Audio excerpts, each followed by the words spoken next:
What's this? Please don't be a long read, because if it's an emotional Ozil piece, I'm gonna speak about that. I'm gonna read it first. Oh, Ozil was not seriously on Arsenal's radar when George Mendes, I can't say that word, but the agent called their then transfer negotiator Dick Law and suggested Real Madrid needed cash to fund the purchase of Gareth Bale. As you don't know, they were on selling Di Maria, Benzema, and Ancelotti wanted to get rid of my man. We'd already tried to get Higuain and Luis. It didn't bang. Apparently, Law said we were shocked. I've heard this story before, people, really and truly. We've heard this. We already know that Wenger tried to get Ozil as a teenager. He kept in contact. And when it became clear he's leaving Madrid, Ozil got into it. We already know this, people. He said, what did he say? I'm just trying to skip to the relevant parts. I don't want to bore you lot. He said, over those final 4 days, the pieces just began to fall into place. Anytime you do a deal of that magnitude, you're excited. There's a lot of tension involved, but we knew he was going to make us better, and he did. Facts. He ended our trophy droughts. Shame I ended up, man. Obviously, Ozil did not want to step down. You know, of course, it's going to be, didn't want to leave. Of course, it's going to be a step down. Shout out to Mertesacker and Podolski for helping him settle. But I miss Ozil, man. We've got Ozil. This is just bare jargon. Like, just show me the actual freedom. Apparently, there is certainly a scarcity of information about why Mikel Arteta cut him so cleanly from his plans this year. Most theories trace back to the 350k a week contract he signed after considerable waggling at the start of 2018. Wenger had been desperate for Ozil to sign, although the size of the deal eventually offered did not sit well with the manager either at the time or since. And we all know Arsene Wenger said, don't give him that deal. Yeah, he looked dejected, man. That was a L for us. He said most of the time now we think that when we sign a player for 5 years, we have a good player for 5 years. But that doesn't necessarily mean that they play their best, because they might be in their comfort zone. Gonna leave you lot to draw up your own conclusions on that word there. But I think that tells you everything in relation to Mesut Ozil. Don't you lot think, people?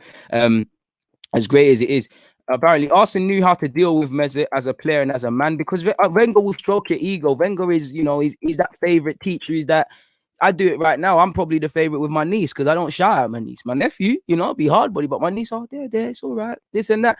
That's what Wenger's good at. But when you have, I don't think Wenger was a bad manager for him, but I think he could have been a bit more like Jose, because for me, Jose had the best sort of way for Ozil. He knew that he's a great player, can pick passes away, but you play him for 60 minutes, you take him off. Games where it's not a that thing for Ozil, you don't utilize him. I think that was the problem with Ozil. We looked at Ozil Ozil has to ask questions, but we looked at Ozil to be, the man that's going to fly into tackles and raise up the thing. He's not that. It's the same way we looked at Theo Walcott to eventually try to take over from Henry. We looked at Giroud, Giroud isn't a bad player, but over a 38-game period, Giroud is not going to be your striker. We put players in a position where they can't handle it, where the shirt is too big for them. And Ozil was misunderstood, but and there's a lot of things I think Ozil has been scapegoated and innocent for. Like, people say he wasn't work rate. Look at the metrics. The man did run around. His body language is very languid.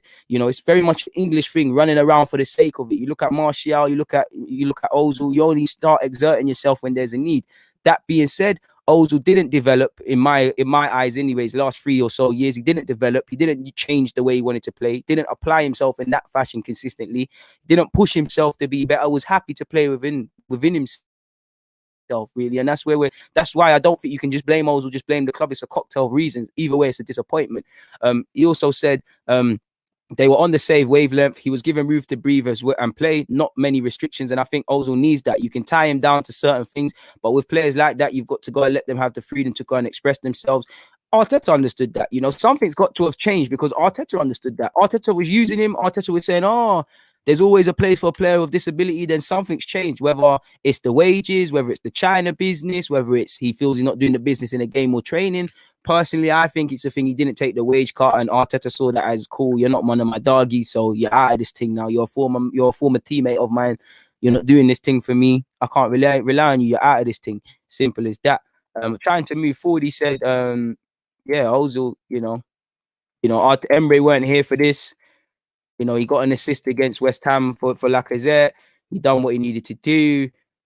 apparently he was dissolute. So, and then, you know, Ozil has antagonized the club with the Gunnosaurus thing and many things. And Ozil is undoubtedly, understandably, you know, because I think Arsenal behaved distastefully when it came to the China business as well. You know, they stand up for other things, but they got onto him. We all know he refused to take a wage cut. You know, and he doesn't have a wage cut. I wouldn't take a wage cut personally. You know, we got a billionaire owner. Why am I taking a wage cut? You know, make no sense. Come on now. So it's not said anything really that we don't know. It's just a lot of hot tosh, if I'm personally honest with you. It's just a whole lot of hot air. There's nothing of any meaning. You know, I don't like to click on these. This looks a bit clickbaity to me, people, with the headline. You know,